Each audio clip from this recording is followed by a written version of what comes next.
All right, everybody, welcome to APA Minute. I am Kaylee Pear, and we have a lot to talk about today. China tariffs, it's a big topic all over the fireworks industry. What is the impact? So we want to talk about this with APA members. So today I've got James Fuller, I got Julie Heckman, and I got Michael Ingram. And it's going to be a really interesting conversation, I think. I think that it's an evolving situation. There's a lot going on. And I think it's a little intimidating for the fireworks industry in general, no matter if you're a retailer, wholesale, pro line, whatever it is, it's impacting you in some way. So Julie, I'm going to start with you. Let's talk about what we're going to discuss today.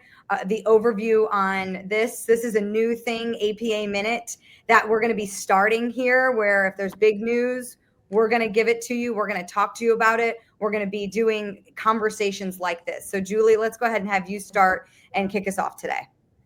Well, welcome everyone.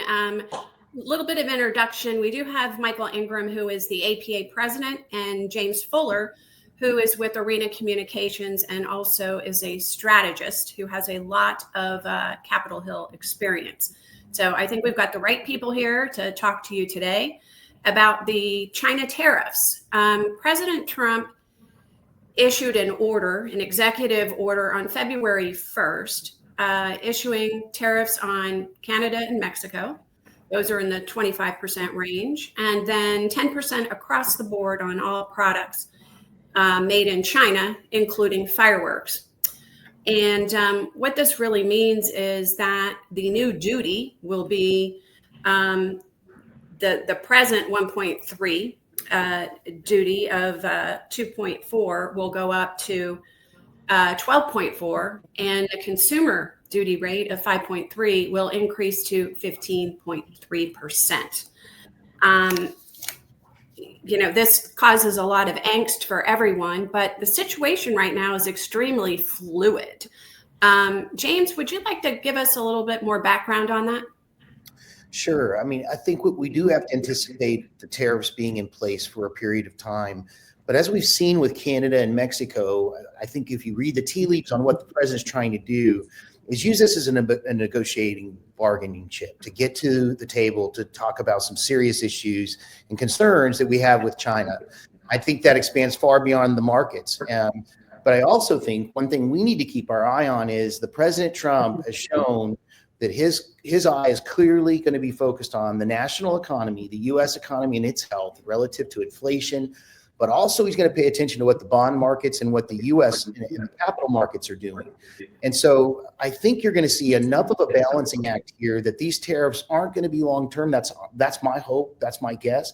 I think what he's looking for is for some serious concessions, some serious moves by the Chinese government on fentanyl and the raw products and materials to create fentanyl, seeing that getting clamped down, better monitoring, better enforcement. But I also think he wants to see some more trade balance, and he wants to force some U.S. manufacturing to look at new alternatives other than China for their product and their opportunities for raw materials. So I think this is a strategy at hand. But the problem we have to face, and I know, Michael, you're going to talk about this next, is this is real. We are facing a tariff. Michael's going to talk about not only what we need to expect with regard to if you've got product that is at a shipping location or it's in transit now, we're going to cover off on what that means for you. But then we're also going to cover out at the macro level what this means for the industry with regard to real cost and real impact. Michael, you want to go ahead? Yeah, absolutely. Thank you, James. You're right. This is a very fluid situation. I've been encouraging our customers to take a deep breath. We've got a new administration, and basically I think we're right in the middle of a political football game. That being said, people want to know how this affects them right now. And there is product that's in transit. You've got two vessels. You've got the Costco France and the SM Shanghai, which are going to be your two vessels that will be could potentially be tariffed. Right now, this conversation is taking place on February 13th. We've probably got about 10 more days before you would actually file with Customs and Border Patrol and that tariff would hit. And so we can cross our fingers and hope that the tariff could potentially be removed within that window. Like James has said, it's a very fluid situation. This is a supplemental tariff. Even if you were to get tariffed and this was to take place, and then in, let's just say, 2 months, they revoke the tariff, then you can apply for a refund. And so, I think we're all hopeful that they'll work through these differences in the very near future. I think the key right now is you need the president and President Xi to start talking. Right now, they're not talking, and that's the biggest issue. I think that's at play. Yeah, on that front, we do need to recognize there's a different kind of mode of operation between what we saw play out with Canada and Mexico, where there were going to be significant tariffs, and what we have seen play out here. Not only looking backwards, if you think about it, back when we had the tariffs in the first administration, they spent a little bit of time as an administration warning us that this was coming. We were able to mobilize as an association and get an exemption for display and consumer product. This year, I know we're prepared to, if we think that it merits sending a letter seeking an exemption, we're prepared for that. We have a draft letter prepared that I know, Mike, you might be talking with the board about, just so we are prepared if we think that's a viable strategy. But right now, what we're seeing is the Chinese government and President Xi responding in kind with a 10% tariff. I think we have to be prepared, if I says the 25% tariffs, with a 10% tariff, and with Xi immediately responding with his counter tariffs on the raw minerals that we sort that we need for corporations, on machinery, U.S. machinery. Now think about that. That's our farm equipment businesses, Caterpillar, major U.S. company, but also the RVs and heavy equipment that we ship to China. Those companies are going to be weighing in on this challenge and saying, hey, we can't muscle this for too long without having a real impact on both our company's bottom line, but also we're going to pass on some of that to consumers. So we're just going to have to see whether or not the pressure points are going to get unbalanced sooner or later, where either Xi or President Trump says, let's get to the table and come to a solution to reduce these tariffs.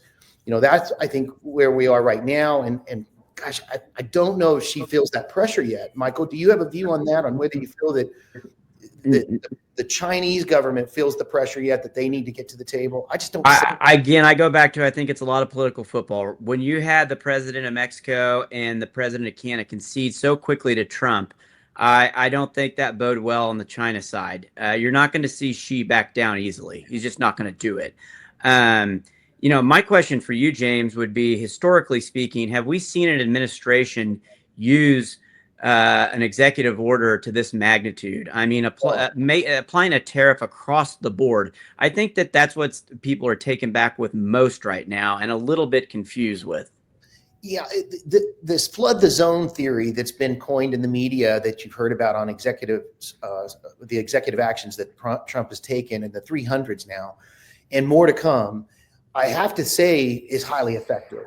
And what their view is, look, if we put so much out there, we fully know some of these will be challenged in court. Some of these are going to have some congressional scrutiny, and generally we're going to have to get some authorizations from Congress if we're going to defund and shut down organizations like USAID.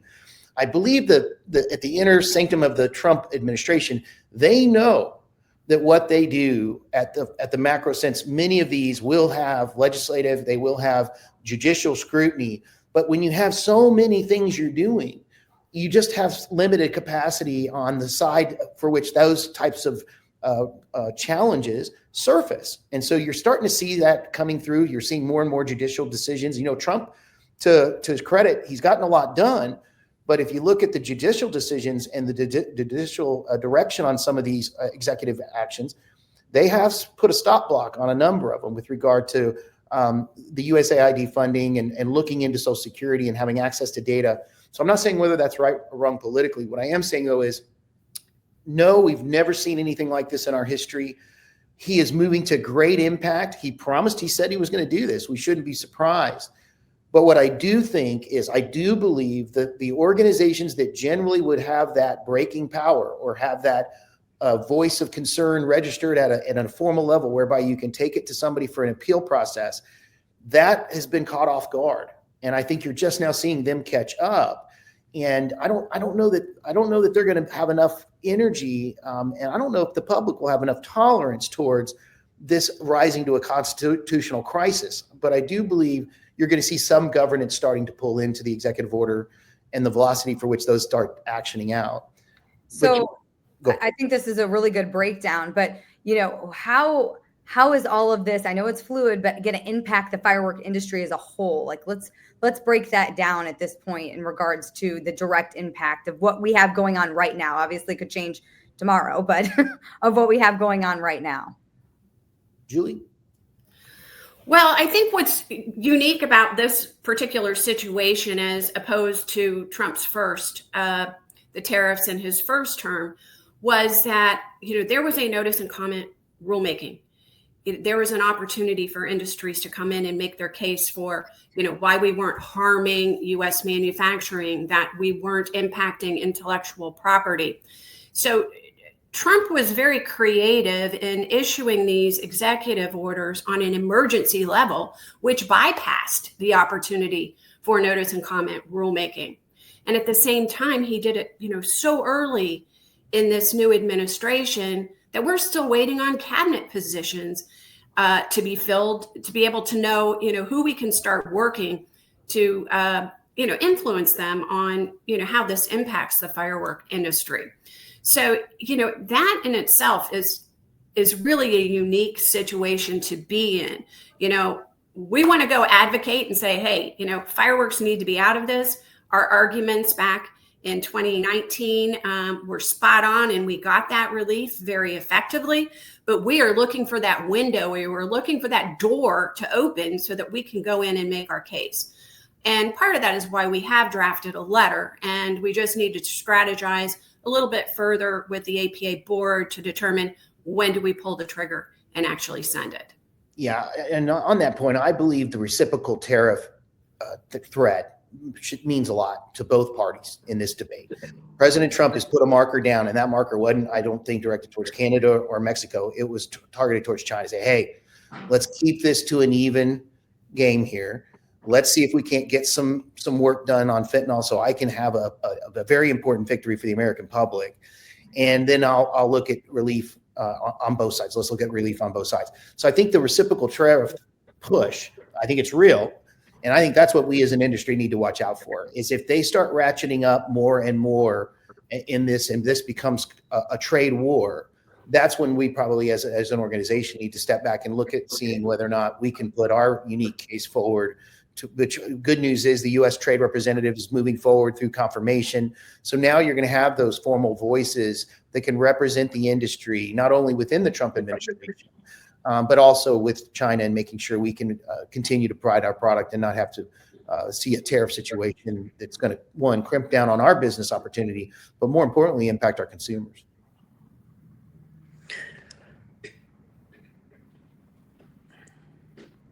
Sorry, I was muted, but I wanted to see if Michael had anything he wanted to add to that statement. Yeah, so I'm honestly, I think you have two things. You have what is the immediate impact, and then what's the long-term ramifications to the industry, both consumer and display. I mean, there's no way around it that if this 10% tariff stays in place, that it's going to drive up prices to the end user, ultimately the consumer. And certainly we don't want that. We were successful in fighting it in 2018 via due process. We don't have that due process now. I am a firm believer that this is the Trump administration grandstanding, and you're going to see this 10% go away. I'm hopeful of that, I should say.